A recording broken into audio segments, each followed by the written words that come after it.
Hello बच्चों, चलो प्रश्न को देखते हैं। हमारा प्रश्न है, सिद्ध कीजिए कि एक आर त्रिज्या के गोले के अंतर्गत अधिकतम आयतन के बेलन की ऊंचाई है जो वो है 2r बाई में वर्गमूल में 3।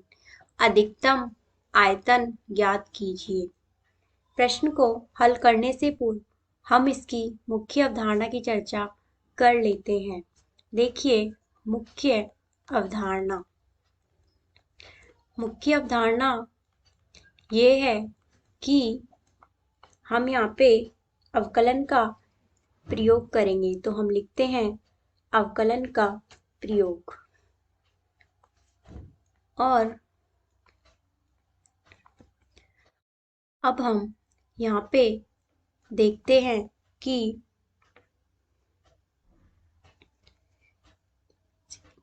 एक आर त्रिज्या का गोला है, उसके अंदर एक बेलन बना हुआ है।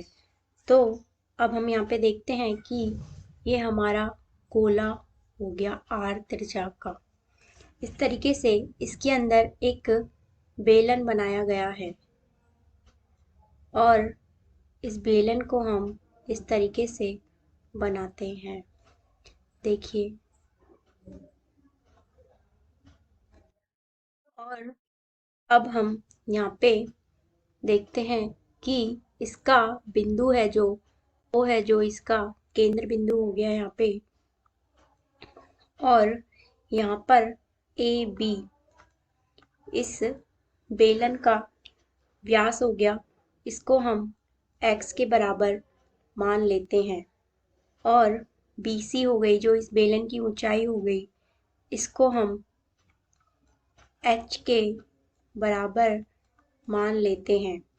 इसी तरीके से अब हम AC को मिलाते हैं, तो ये बिंदु हो गया हमारा O। अब हम यहाँ पे देखते हैं कि हमसे कहा गया है कि एक आर त्रिज्या के गोले के अंतर्गत अधिकतम आयतन के बेलन की ऊंचाई मतलब h बराबर हमें 2r बाई में वर्गमूल में 3 को दिखाना है। तो सबसे पहले हम यहाँ पे देखते हैं कि बेलन का आयतन होता है वो होता है v बराबर में पाई आर स्क्वायर h। इस तरीके से अब हम इसको h के सापेक्ष अवकलन करते हैं, तो dv बाई में dh है जो, तो उसको अगर हम बराबर में 0 रखें तो हम यहाँ पे देखेंगे कि वो होगा हमारा यहाँ पे पाई आर स्क्वायर बराबर 0। अब हम त्रिभुज ए बी सी में देखते हैं, तो हम देखते हैं AC की घात 2 बराबर में AB की घात 2 प्लस BC की घात 2 बराबर में, यहाँ पे हो गया हमारा हर की घात 2 बराबर में प्लस, मतलब यहाँ पे हो गया r प्लस आर। AC क्या होगा हमारा r प्लस आर, तो हम लिखेंगे r प्लस आर की घात 2। इसी तरीके से यहाँ पे AB की घात 2 हो गया हमारा x की घात 2 प्लस BC की घात 2 हो गया हमारा h की घात 2। अब हम यहाँ से देखते हैं कि 2r की घात 2 बराबर में हो गया हमारा यहाँ पे x की घात 2 प्लस h की घात 2। अब हम यहाँ से देखेंगे x की घात 2 बराबर हो गया 4r की घात 2 माइनस h की घात 2। इसको हम इस तरीके से लिख सकते हैं। अब हमें पता है बेलन का आयतन होता है v बराबर में पाई आर स्क्वायर h। तो अब हम यहाँ पे रखेंगे r बराबर हमारा हो गया यहाँ पे x बाई में 2। तो अब यहाँ पे रखेंगे x बाई में 2 गुणा में h। तो अब हम यहाँ पे देखेंगे v बराबर में पाई और x का मान अब हम यहाँ से रखेंगे, तो हम रखेंगे 4r की घात 2 माइनस h की घात 2 बाई में 4 और यहाँ पे रखेंगे हम h। इस तरीके से अब हमने यहाँ से निकाला v बराबर हमारा पाई r की घात 2 h माइनस पाई h की घात 3 बाई में 4।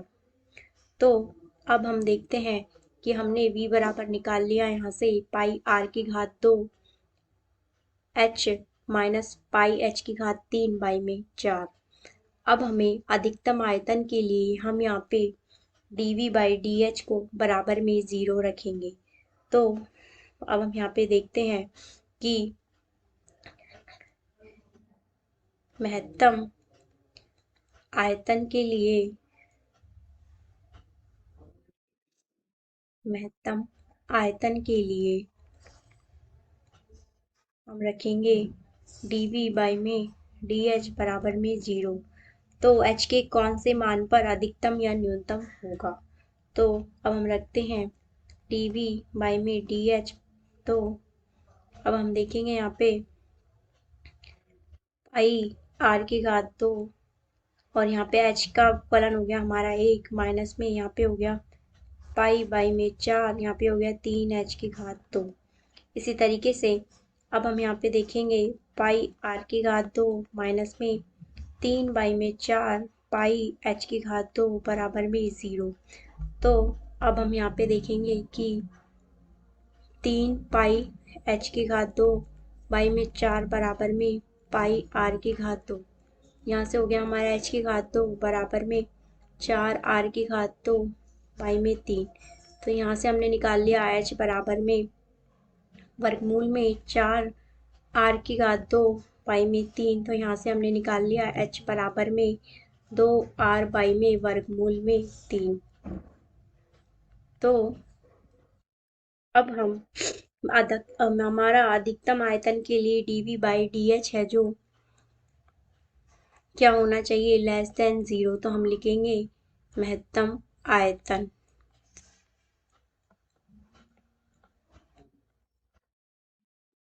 अब हम यहाँ पे dv बाई dh को हम देखते हैं h बराबर 2 r बाई वर्गमूल में 3। तो यहाँ पे d की घात 2 dh की घात 2 होएगा यहाँ पे। तो महत्तम आयतन के लिए d की घात 2 v बाई में dh की घात 2 लेस देन 0 होना चाहिए। तो हम देखते हैं d की घात 2 v बाई में dh की घात 2 बराबर में d बाई में dh, यहाँ पे हो गया हमारा पाई r की घात 2 माइनस में 3 बाई में 4 पाई h की घात 2। यहाँ से देखा हमने 0 माइनस में 3 पाई बाई में 4, यहाँ पे हो गया हमारा 2h बराबर में ये आ गया हमारा नेगेटिव, मतलब लेस देन 0। तो v है जो हमारा h बराबर 2 r बाय वर्गमूल में 3 के लिए अधिकतम आयतन होगा। तो हम लिखते हैं 3 के लिए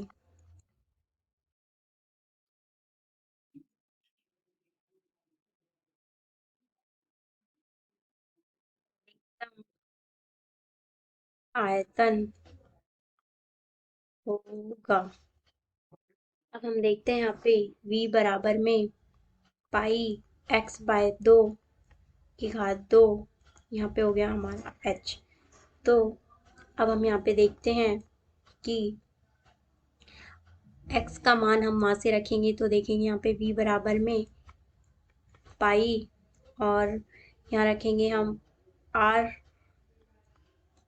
की घात 2 h माइनस में पाई बाई में 4 गुणा में 3 गुणा में h की घात 3। तो अब हम यहाँ से देखते हैं v बराबर में पाई r की घात 2 और h का मान रखेंगे यहाँ पे हम 2r बाई में वर्गमूल में 3 और यहाँ पे रखेंगे हम पाई बाई में 4 और h का मान रखेंगे यहाँ पे 2r बाई में वर्गमूल में 3 की घात 3। इस तरीके से अब हम यहाँ पे देखते हैं v बराबर 2 बाई वर्गमूल में 3 पाई r की घात 3 माइनस में पाई बाई में 4, यहाँ पे हो गया हमारा 8 r की घात 3 बाई में 3 वर्गमूल में 3। इस तरीके से अब हम देखते हैं यहाँ से इसे हल करें तो हम देखेंगे कि हमारा जो लैसे है वो आएगा हमारा यहाँ पे 12 वर्गमूल में 3, यहाँ पे हो गया हमारा 24, यहाँ हो गया हमारा पाई r की घात 3 माइनस में यहाँ पे हो गया हमारा 8 पाई r की घात 3। तो इसी तरीके से v बराबर हो गया हमारा यहाँ पे 16 पाई r की घात 3 बाई में नीचे दिया हुआ है हमारा 12 वर्गमूल में 3। तो अब हम यहाँ से देखते हैं हमारा v बराबर आया 4 बाई में 3 पाई और से देखेंगे हम, 4/3 पाई और यहाँ पे हो गया r⁻³ और बाई में वर्गमूल में 3। तो h बराबर 2r/√3 पर हमने अधिकतम आयतन निकाला है, वो निकाला है हमने 4/3 पाई r⁻³ बाई में वर्गमूल में 3। अतः हमने प्रश्न की मुख्य अवधारणा मतलब अवकलन का प्रयोग करके हमने सिद्ध कर लिया है कि एक r त्रिज्या के गोले के अंदर अधिकतम आयतन के बेलन की ऊंचाई 2r बाई में वर्गमूल में 3 है और हमने उसका अधिकतम आयतन भी निकाल लिया है। वो आया है हमारा 4/3 पाई r⁻³ बाई में वर्गमूल में 3। आशा करते हैं आपको समझ में आया होगा। धन्यवाद।